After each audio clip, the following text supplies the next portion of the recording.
Hi guys, my name is Heather and I am a returning student to the Ag program here at Jackson. And the topics that I decided to cover for my project are going to cover the medicinal marijuana industry, the recreational marijuana industry, as well as industrial hemp here in Michigan. So let's take a look.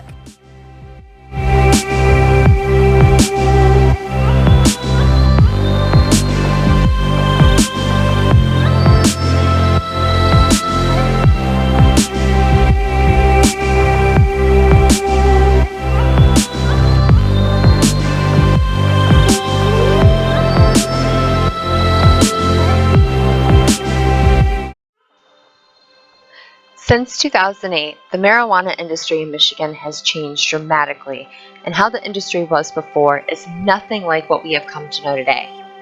When medical marijuana was first legalized in Michigan, the laws were set to have a patient acquire either their own flower and grow themselves, or they were allowed to have a caregiver grow for them. As time moved on, we saw an increase in co-op style grows, which then helped set up a platform for compassion clubs. Compassion clubs, while similar to a dispensary, when marijuana was first legalized, would require you to be a patient of the compassion club if you wanted to be able to purchase anything within the shop. Over time, as laws continued to change, we saw changes in the industry that were sometimes sudden and scary. One of the biggest was between 2018 and 2019. Michigan banned sales from caregivers to dispensaries of untested flower. With the penalty high of a caregiver having overages, no longer having a place for overages to go, for many almost felt like a setup. But just like with everything else in many industries, things continued to change, and eventually the worry is that the caregivers who originally supplied the majority of the products to the compassion clubs and the dispensaries and kind of started this industry will no longer be allowed to sell or have patients when commercial cannabis takes over the market. Over the years, changes like these have created a lot of worry for caregivers in the market, not knowing how much longer the caregiver model will be accepted in Michigan as industries continue to change. The downside of caregivers going away is also lower prices from caregivers go away, as well as you are left with higher priced flower. But we can go ahead and touch more on that further in the video.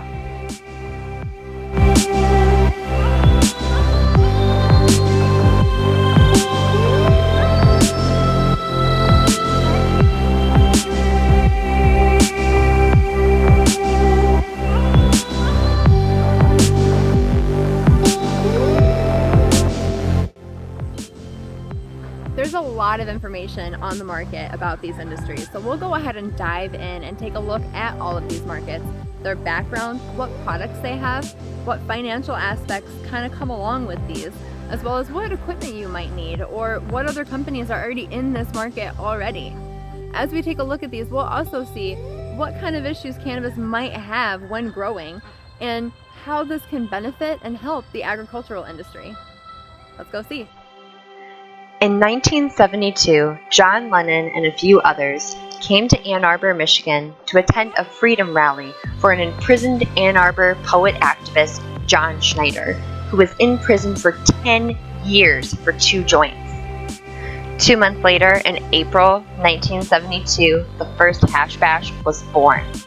In the 1970s, marijuana was decriminalized in Ann Arbor with only a $5 fine if found with 2 ounces or less.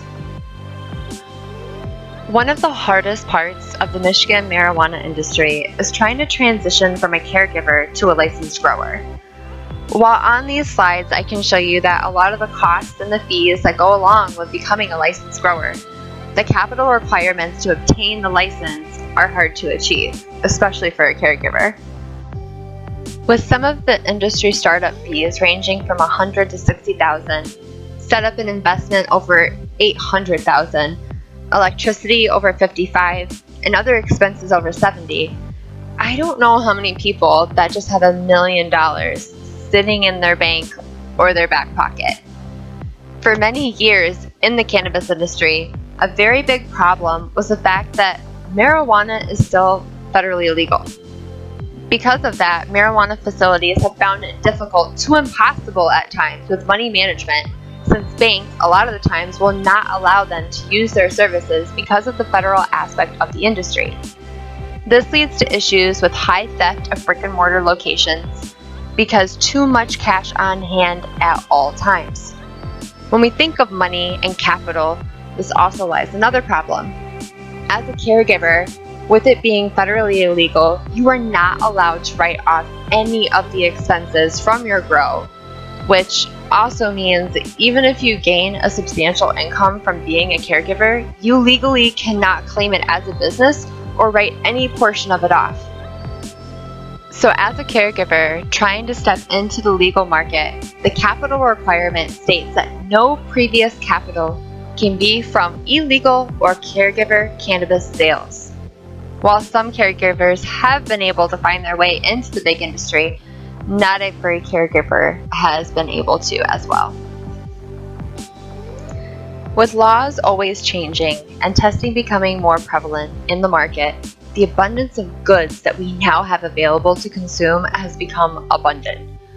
Before the recreational market in Michigan, we were seeing an increase in products that were available, but after recreational became legal, there was a huge boom in variety of consumables that was available for both medicinal and recreational markets. The biggest difference between medicinal products and recreational products when stepping into any of the stores is usually going to be potency of the product that you are trying to buy. As we've covered before in other markets about how traceability is really important, the cannabis industry, they hold their feet to the fire when it comes to traceability and making sure that every cannabis product is tracked and traced from seed to consumable.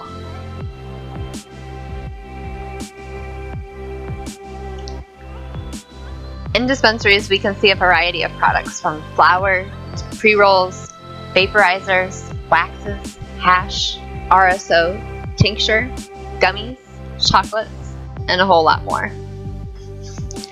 Another business aspect that we can see inside of the industry is food. While I haven't seen Michigan dive into it as much, I know California and Colorado do a lot with dinners that are infused with cannabis. As we can see on the following slides, this is a new market for recreational cannabis. And it's very interesting because it gives a new way for recreational users to consume in low doses. And it's been a very successful business model in other states that have incorporated it with tastings and gatherings to bring people together and give them the ability to try and consume cannabis in a totally different way. It's also another way for businesses that might be looking to do a wine that's infused with cannabis or a vodka that's infused with cannabis. You give the consumers the ability to try a product before they see it on the market as well. So it gives a good tester market to do these little tastings for recreational users. In the next couple of years, we will probably also see an increase in cannabis smoking lounges as well.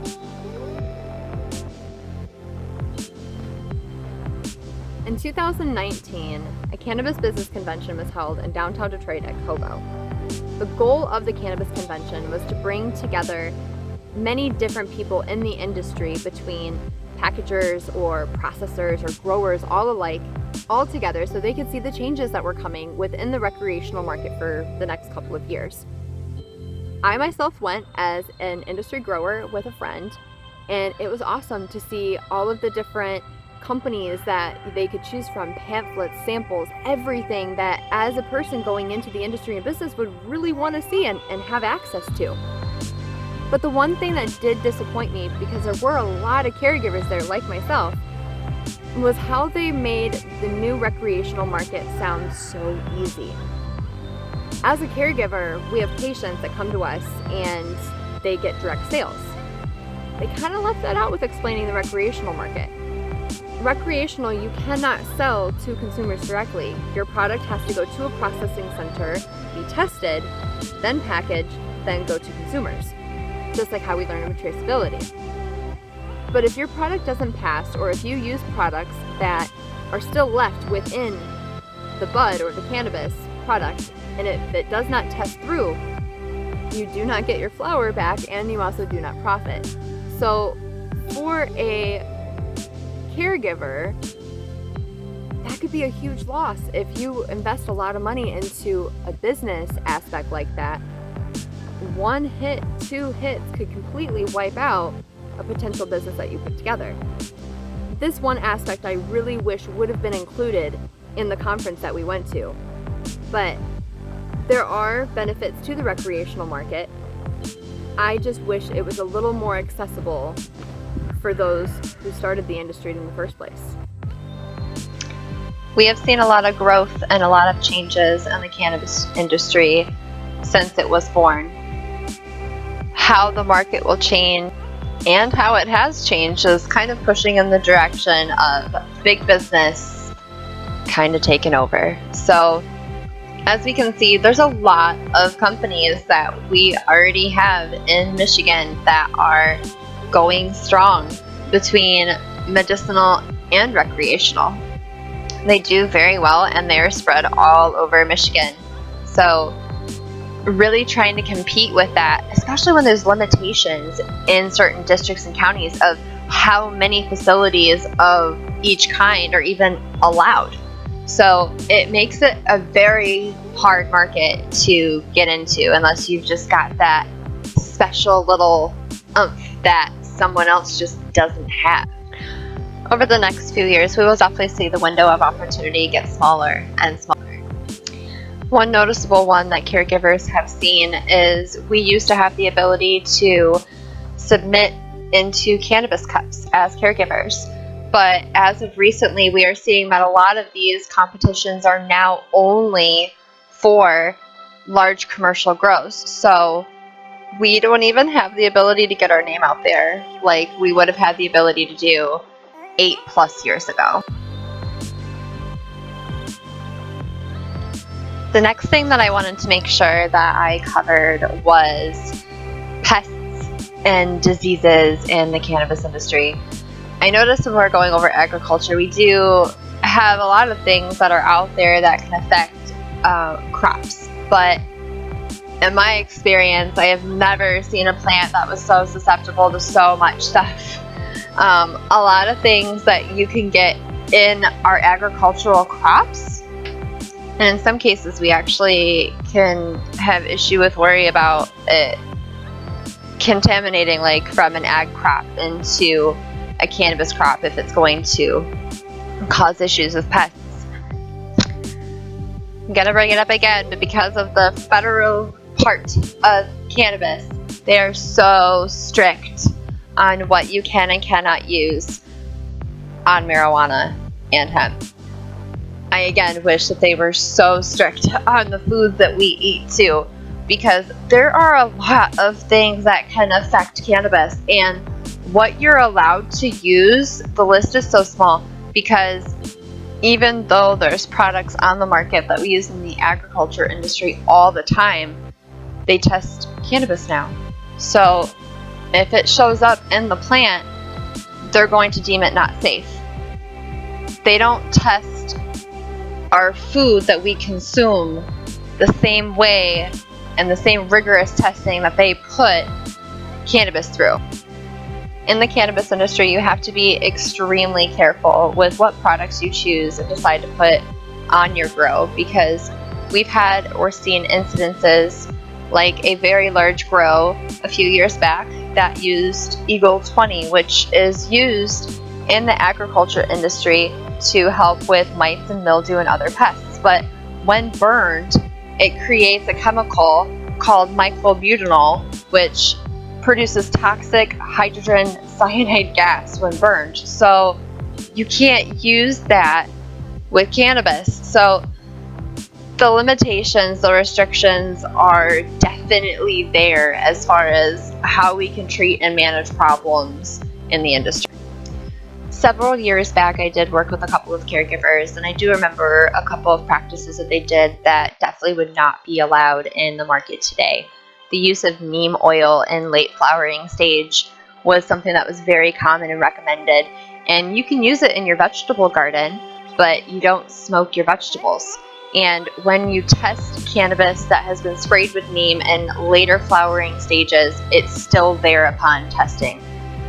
You cannot, unfortunately, use even some of the same organic methods with cannabis outdoors. This issue makes indoor controlled grows more ideal. So in this video so far, we have covered the medicinal and the recreational side of the cannabis industry and market. But what about industrial hemp? In 2018, industrial hemp was passed in Michigan for farmers to be able to grow on the farm. But most of the people that decided to jump on the hemp bandwagon were not necessarily farmers, but those who wanted to use industrial hemp for CBD production. Because of this, after legalization, a lot of the rules and regulations are kind of geared towards testing to make sure that we don't reach above a certain THC level. This can scare away farmers. It's an added expense that they're not used to.